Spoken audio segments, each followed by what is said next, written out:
Imagine un instant que ton espace de vie soit bien plus qu'un simple lieu où tu dors, où tu manges, où tu passes du temps. Imagine que chaque mur, chaque objet, chaque lumière qui s'allume dans ta maison soit le reflet exact de ton monde intérieur. Et si ta maison, ton appartement, ton chambre même, te parlait, si elle te montrait en silence l'état de ton âme. Parce que sans que tu t'en rendes compte, c'est exactement ce qu'elle fait. Ton espace est un miroir. Il te renvoie ce que tu portes en toi, ton calme, tes blessures, tes espoirs, ton chaos. Et dans un monde saturé de bruit, de vitesse et de distraction, peu de choses ont autant de pouvoir que cet espace où tu vis. Ce lieu, c'est ton sanctuaire, où ton reflet éteint. Tout dépend de l'énergie que tu y mets et de la conscience avec laquelle tu y respires. Carl Jung, ce grand explorateur de l'âme humaine, disait que la maison est une image du soi. Pas simplement un bâtiment, mais un symbole vivant de ce qui se passe à l'intérieur de nous. Les pièces représentent nos différentes dimensions, nos souvenirs, nos émotions cachées. Le grenier contient nos pensées élevées, nos aspirations spirituelles. La cave, elle, abrite nos parts d'ombre, nos blessures profondes, nos peurs enfouies. Et le salon, cet espace où la vie circule, c'est souvent le reflet de ce que nous montrons au monde. Alors oui, notre maison parle. Elle raconte sans mots l'histoire de notre monde intérieur. Elle garde nos traces, nos joies, nos tensions, nos absences. Et c'est pour cela que la bénir, la purifier, l'honorer, devient un acte profondément spirituel. Mais qu'est-ce que cela veut dire, bénir sa maison? Ce n'est pas un rituel religieux, ce n'est pas non plus une superstition, c'est une rencontre avec toi-même. Un moment de vérité, où tu reconnais que ton espace n'est pas neutre, qu'il vibre à ton image. Quand tu entres chez toi après une longue journée, que ressens-tu? Est-ce que ton espace t'accueille avec douceur? Ou est-ce qu'il te renvoie ton agitation et ton désordre, ta fatigue? Tu vois, on oublie souvent que tout est énergie. Chaque objet porte une empreinte. Chaque recoin garde la mémoire d'une émotion vécue. Quand tu poses ton téléphone, quand tu fermes une porte, quand tu laisses traîner quelque chose, tu déposes une part de ton état intérieur dans la matière. Et à force, ton espace devient comme un écho de toi-même. Il t'enferme ou il t'élève. Bénir ta maison, c'est donc plus qu'un geste, c'est une intention. C'est dire à ton espace « Merci, je te vois, tu n'es pas juste un décor, tu es le reflet de mon âme. » Et par ce simple acte, tu invites l'énergie de la conscience dans ton quotidien.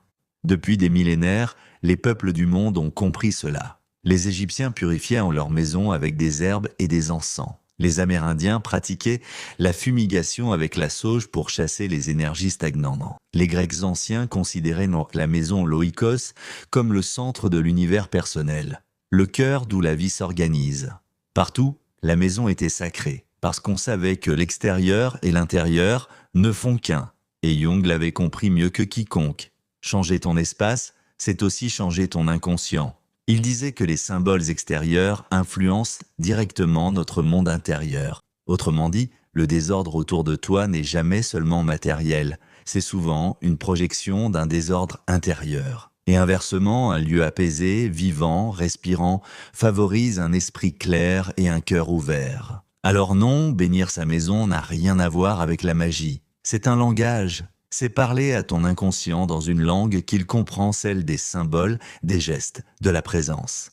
Quand tu allumes une bougie avec conscience, quand tu ouvres une fenêtre pour laisser entrer la lumière, quand tu nettoies un espace en silence avec gratitude, tu n'es pas en train de faire le ménage.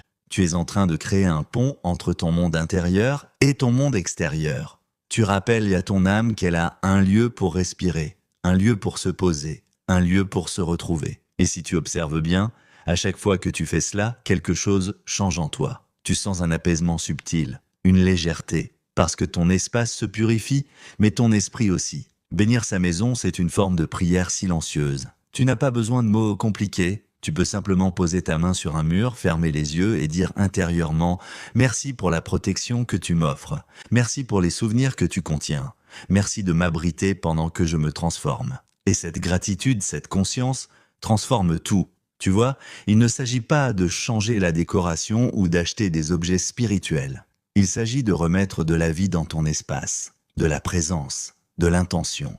Un lieu n'est pas vivant par sa beauté, mais par l'énergie qu'on y dépose. Tu peux vivre dans un petit espace et y sentir une paix immense, comme tu peux habiter une grande maison et y ressentir un vide terrible. Tout dépend de ce que tu y apportes, de la qualité de ton regard, de ta capacité à reconnaître le sacré dans le simple. Et c'est cela, le vrai sens de bénir sa maison, rappeler au monde matériel qu'il est aussi spirituel. Rappeler à ton âme qu'elle a le droit d'habiter son propre espace. Quand tu purifies ton lieu, tu purifies aussi ton passé. Tu laisses partir les anciennes émotions, les tensions invisibles, les énergies qui ne te servent plus, et tu fais place à du nouveau, à de la lumière, à du souffle.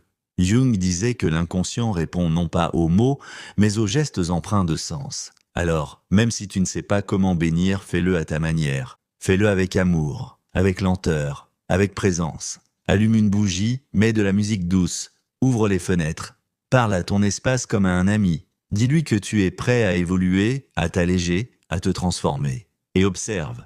Observe ce que tu ressens. Tu verras que quelque chose en toi s'ouvre aussi. Parce que ta maison et toi, vous respirez ensemble. Vous êtes liés. Elle est ton miroir, ton cocon, ton temple. Et plus tu la bénis, plus tu t'alignes avec ton propre centre. Ton espace devient alors une extension de ton âme. Un lieu de puissance, d'ancrage, de guérison. Un lieu où tu peux vraiment te retrouver et te rappeler qui tu es. Ce n'est pas qu'un rituel, c'est une pratique de conscience. Un dialogue entre le visible et l'invisible. Entre le matériel et le spirituel. Entre toi et toi-même.